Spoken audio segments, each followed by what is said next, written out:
Hello, welcome to John and Daniel, another video, and today we're talking about Deco Art Metallic Acrylic Paint, and it's only good first time I've used it. So I've basically got this black frame bolted to the wall and just want to freshen it up for my daughter. We're at my daughter's house. I'm using some, these don't come with it, some value artist brushes. I'm saying that because it's easy to apply. So you basically, I've washed this frame down. I just want to show you something, how good it is at covering. You don't need to put a lot of pressure on it, just nice strokes.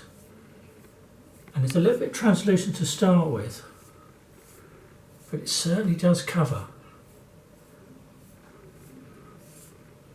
In fact, it's absolutely brilliant stuff. And it doesn't run, goes where you want it to go. I need a couple of coats. It does come with a lid which you can squeeze it out of. I've taken the lid off just to get my brush in, and I've used a stick to stir it. So it's had a couple of coats. It's had a coat down there already, one coat. So we're just going to put a second on. You can see, and it goes on so easy, this stuff.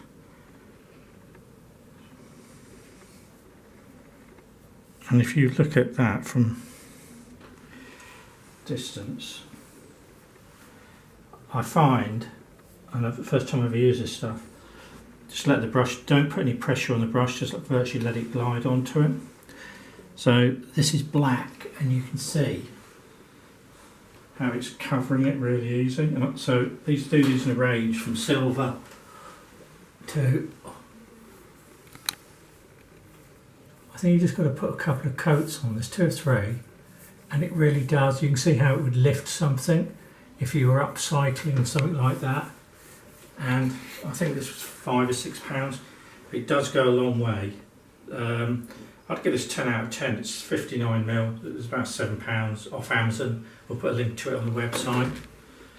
Like I say, it does come with a lid, so you can squeeze it out and seal it back up. I'm just want to get a brush in and get on. So if you've got any craft projects, this is ideal to smarten anything up. Anyway, if this has helped you to dazzle your mirror or sparkle your chairs, will you help us along and subscribe as well, please? Thanks for watching.